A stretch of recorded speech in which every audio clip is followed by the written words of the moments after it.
Top Gun Maverick não se rendeu à lacração.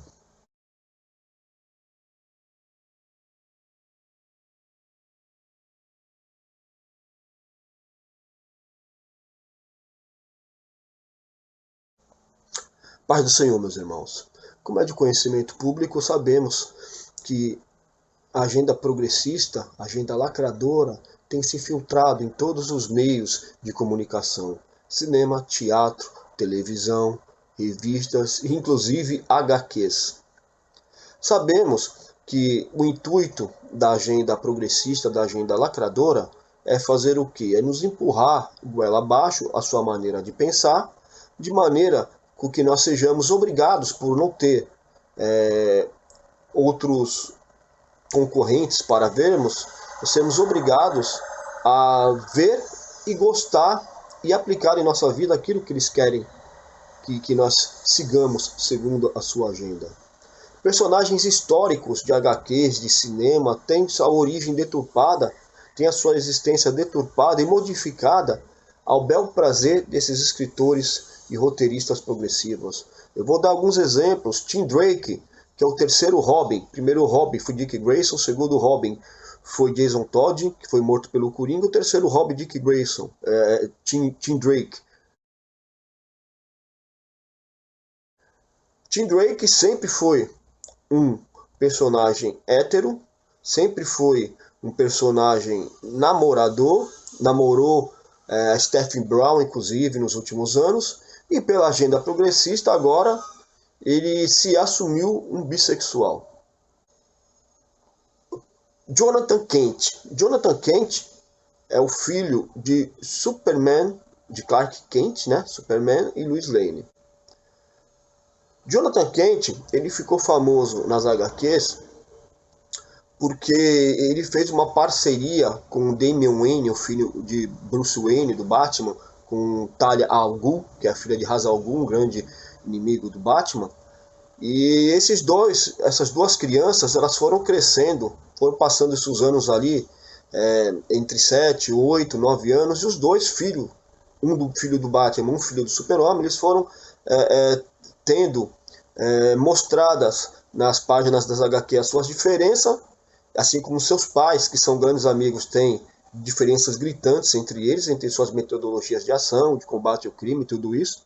E eles foram crescendo, aprendendo com seus erros e acertos e criaram uma parceria fenomenal que fez muito sucesso nas HQs. Só que a agenda progressista entrou em ação numa história muito bizarra. Jonathan Kent, ele foi levado para o futuro pelo seu avô, e quando retornou, já não retornou mais criança, retornou já praticamente um adulto, nem um adolescente, um adulto, e com o passar do tempo ele veio a assumir sua bissexualidade. O que eu quero dizer com isso é que eu não sou contra a inclusão de personagens homossexuais nas histórias em quadrinhos, no cinema, onde for. Eu sou contra a agenda lacradora modificar o status de algum personagem para cumprir sua agenda. Quer inserir um personagem LGBT? Crie um novo personagem, insira nas tramas. Se ele for bem aceito pela crítica, lógico que ele vai vingar. Agora você pegar um personagem já existente há décadas, Tim Drake há mais de 20 anos, um Jonathan Kent há 10 anos, o Bob, que é o Homem de Gelo dos X-Men também, se assumiu bissexual depois de ser um grande namorador por mais de 30 anos de existência. Então nós vemos que não tem sentido se criar, na agenda progressista, não tem sentido se criar personagens para ver se cai no gosto do público. Eles querem deturpar os personagens históricos com o intuito de que nós sejamos obrigados a aceitar. E não é assim que as coisas funcionam. Tanto é que as vendas da HQ do filho do Super-Homem, existe a HQ do Super-Homem, continua o Super-Homem principal, e tem a HQ do filho do Super-Homem. O primeiro mês em que ele se assumiu teve um pico elevado de vendas, pela curiosidade do público em geral, mas depois as vendas estão, mês após mês, péssimas, são vendas mínimas.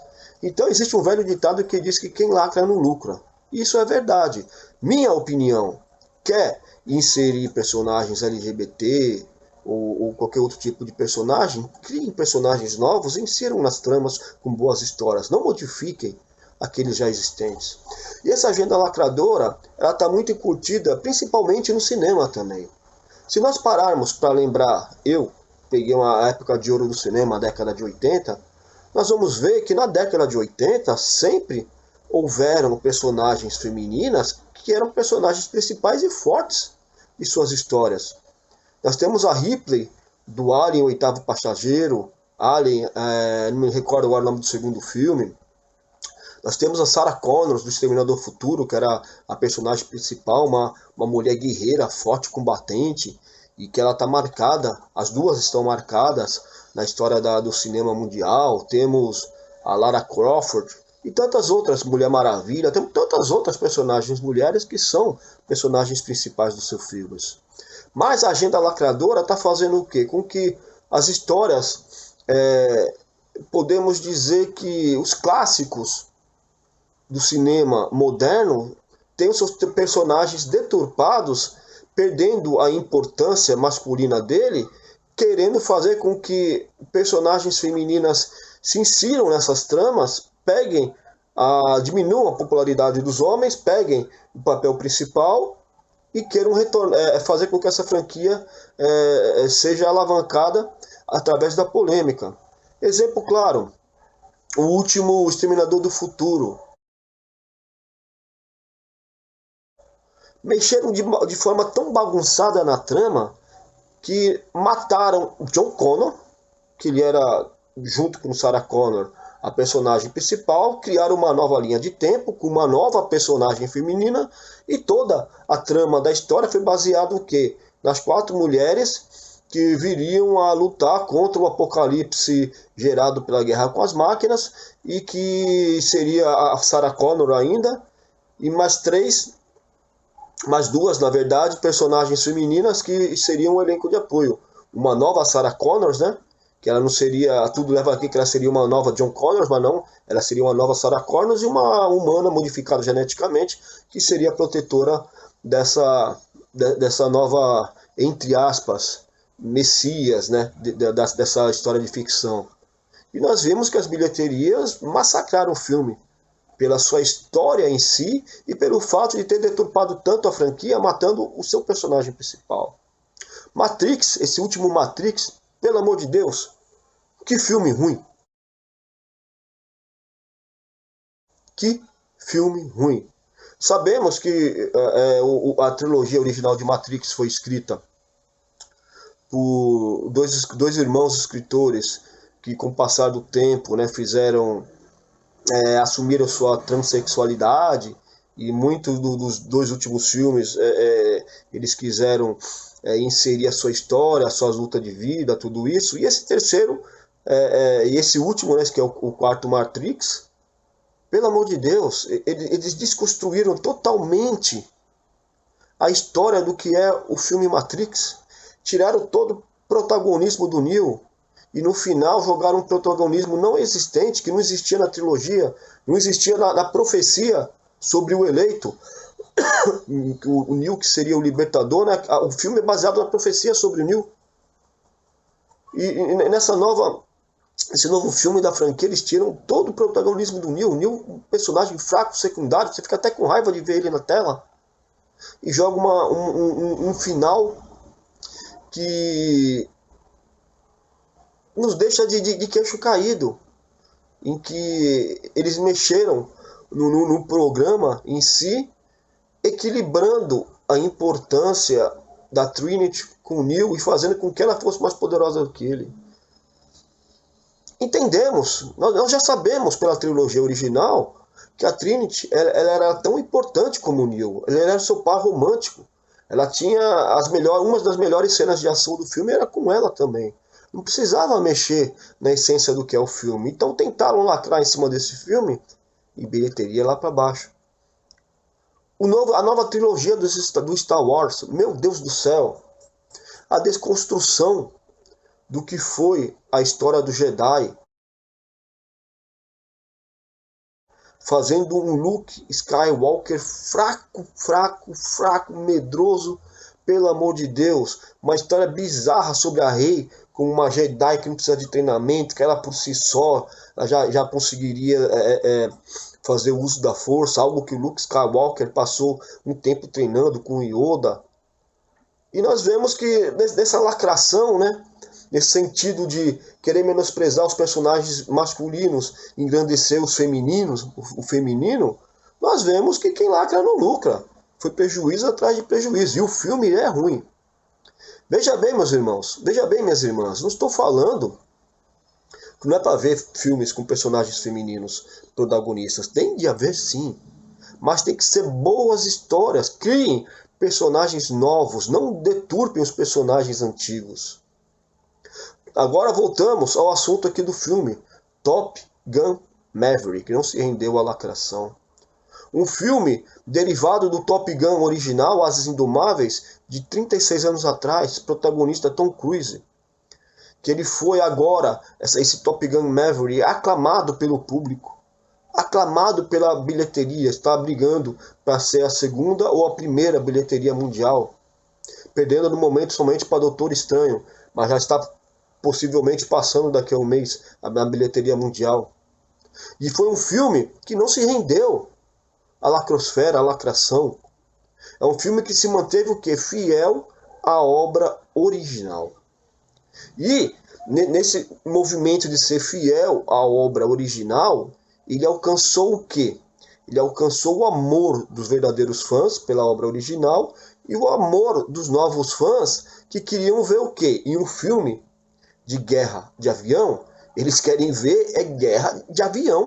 Eles querem ver manobras táticas aéreas.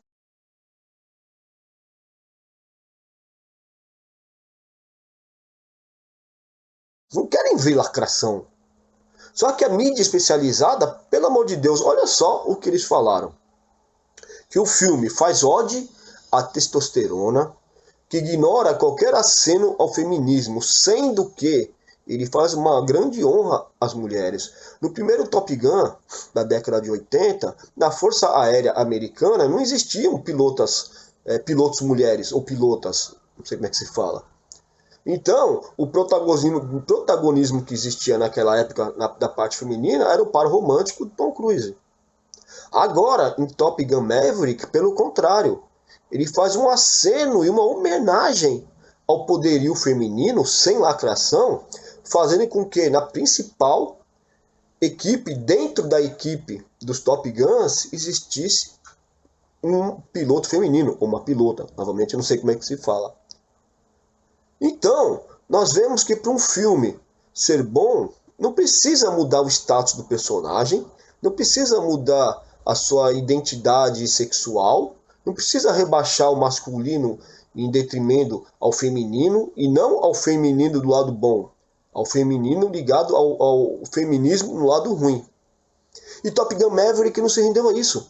E a crítica especializada foi continuando. É um filme que tem o formato fálico das aeronaves. Meu Deus do céu, formato fálico das espaçonaves, das aeronaves. O que mais que eles falam? Que exata ao máximo a potência masculina. E que também o homem moderno não se preocupa com motos barulhentas, com óculos aviador, com jaquetas verde músculos de motocicletas, com jatos e coisas do tipo, que o homem atual é mais sensível. Irmãos, essa última parte que eu falei, ela é uma parte integrante ao personagem Maverick.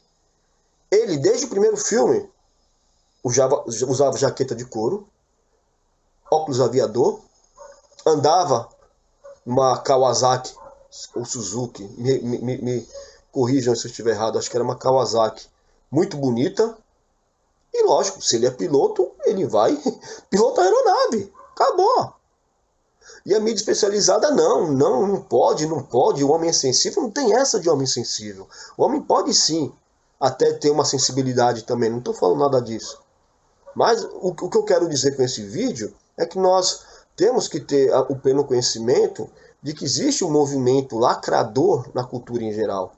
E olhem só, eu não sou um nerd ao extremo, mas eu me considero um nerd. E mesmo dentro dos nerds existe um termo chamado nerdola.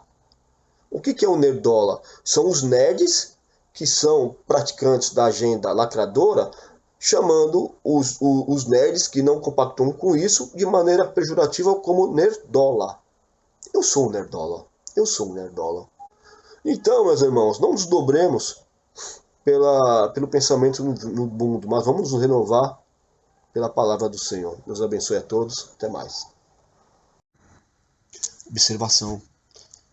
Algo muito emocionante nesse filme é o fato da participação especial de Val Kilmer.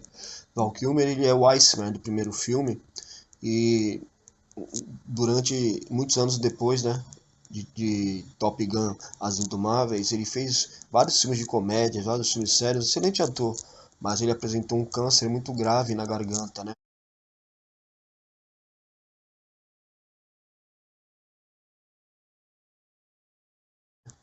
E acabou até perdendo a voz. E de maneira muito bonita, né? O Tom Cruise, né?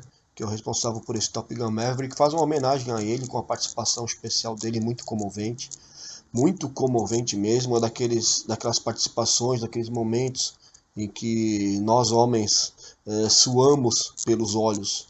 Vejam esse filme, excelente, muito bom, essa participação é linda.